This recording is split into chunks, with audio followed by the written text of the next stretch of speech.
Hello, and welcome back to Finger Guns with Tony, Dave, and James. I'm your dastardly, dashing co host, Dave Baldwin, and here I am with what's your name? Eloise. Eloise, yes. It's a daddy daughter podcast day today because Eloise is off sick from school.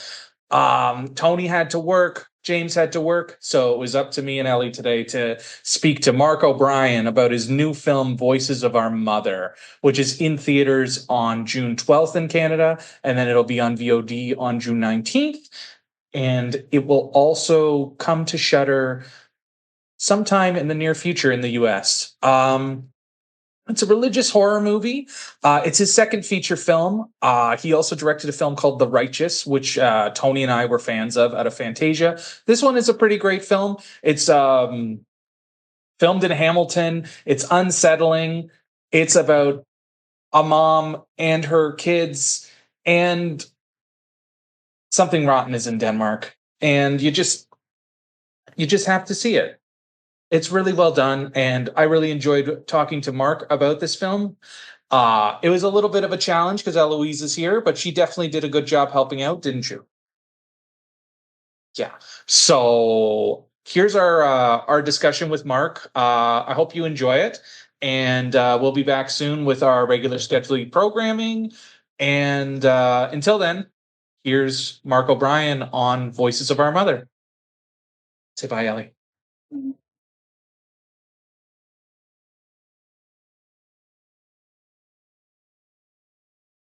Hi, Mark. How are you? I'm good. How you doing? Pretty good. It's lovely to meet you. Lovely to spend time with you today. Congratulations on the film. You too. Thank you. I just wanted to know with this one and with The Righteous, you're kind of playing in the space of religious horror and questions of faith. What draws you to those themes? I think good and evil and heaven and hell and sorry, I have to mention how cute your daughter is, who we're looking at right now on this. Can you say hi? Hello. Hi. Uh, she's so sweet.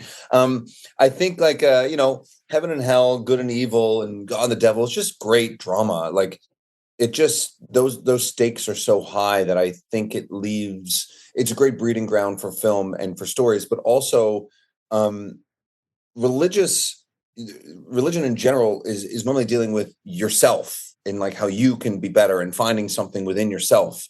And this movie deals with that a lot. And in fact, in this film, the main character, it's like, she kind of runs to God to save her problems, and it doesn't really work because things just don't work that way. No one's going to solve things for you. You have to face things yourself, which was a huge theme of the movie. So I just find it really interesting backdrop for film. Amazing. And is it easier or more challenging to direct yourself? It depends on the movie itself. When I've written the movie, I do find it. I don't know if easier is the word. I do find it simpler. Probably find it a bit more basic to do because I've written it, so I know what I want so so well. Like I've thought about it so much, and I've been acting for such a long time that I think I can be objective about my acting, so I can know if this is going to work for this particular scene. And I always say the best direction you can give an actor is to be in the scene with them. I'm there with you. Like, I got you. I'm here, or I'm going to help set the pace or the tone or whatnot, for better or worse. I'm not saying I'm going to always do a great job, but I think it streamlines things really well. Amazing. And then what were some of the things, like this is your second feature film? Yes. Yep. What were some of the things you kind of took from The Righteous that you brought here? And what are some of the things that you learned here that you're going to bring to, I hope, your next project? Well, I think sometimes it's hard to quantify the things that you've learned because they become a part of you, just like anything in life. You just kind of know that thing now, like how to time out everything. But the biggest thing I learned on this, that I learned on The Righteous, which both are pretty bold movies, like they're pretty wild rides and they're saying a lot, and they're not going to be for everybody. I would agree. Yeah, but I stuck to my guns on what I wanted to say. And when I watch a movie as a film lover, I look for someone with a voice and someone who's not just going to play it safe and make it like every other movie. And that's something I think I've really learned as I'm growing and as an artist in general. And you can't please everybody and you can't try and please everybody. You can only just stick to like, here's what I think this story is, and here's how I want to tell it. And I'm learning that more and more to just really follow what I'm thinking and don't take the easy route. Amazing. And how did you get this cast together? Everyone's so great. Like there's a real like I want to say there's a camaraderie, but there's also like this awkwardness because of what these characters have been through in their lives. So it feels very real and lived in that there Yeah, would it's be funny you this. say camaraderie because you almost do need that when you're doing something where people are, so argumentative and hating one another. You kind of need that to some degree so that everyone's on the same page. So there was that camaraderie.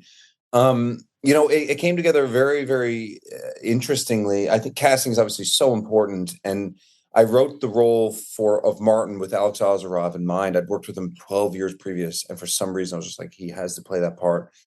And then my wife Georgina Riley plays Annika, so that was a bit of a no-brainer. But and I wasn't sure I was going to play William at first, and then as I kept writing, I was like, I think I can do this. And like I said, you have to be objective about yourself. Like, I'm not playing Superman here. I'm playing a guy that I'm like, that's realistic. I could play this part. And Sheila, I did not know was a possibility. Like I didn't know who was going to play Harriet, the mom in the movie. I had no clue. Such a wild role that needs to go a complete 180.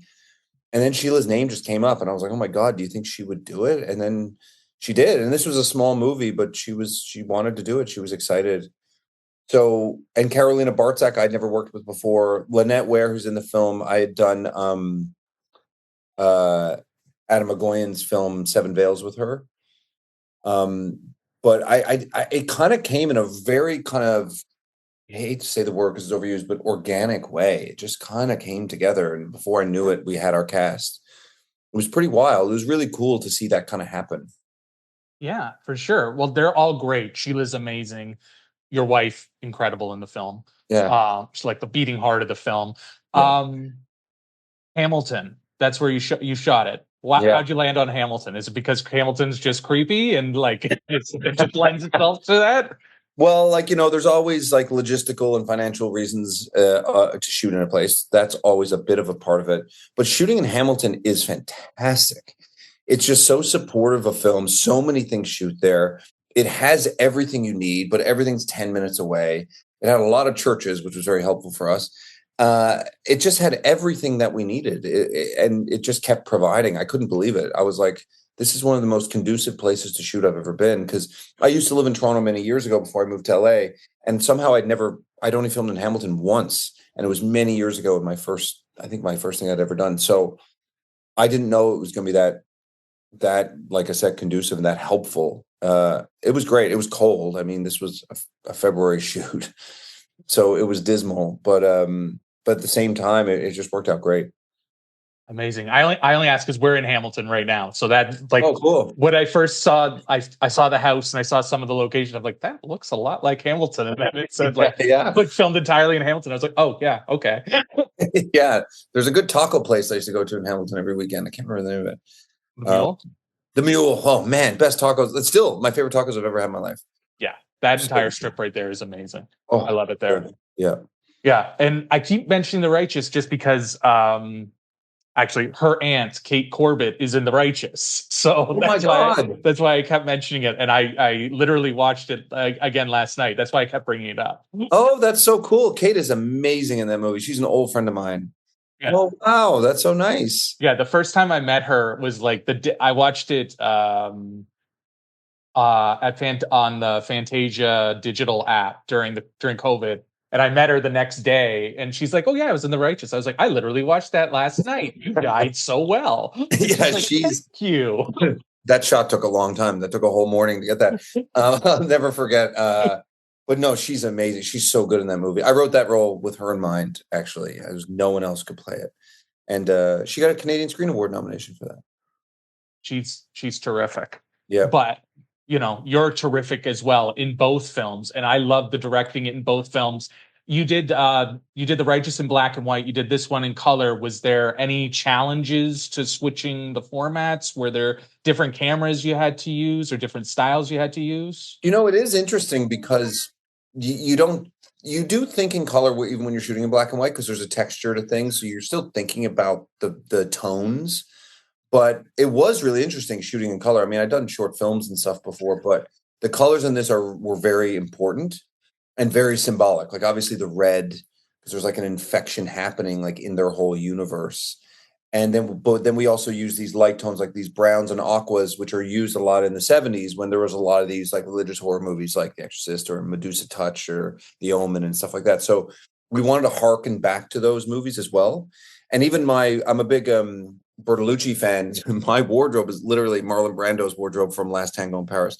So we took a lot. No butter though. No butter. There's no butter. No butter was allowed on the set. Just we wanted to be very safe and not get into a controversy. But I do love the Storaro and Bertolucci combination. Storaro being his DP. I just think there's when you're doing a movie like that, it's like why not make it feel a little bit like something we think we've seen, and then we have the ability to turn it on its head.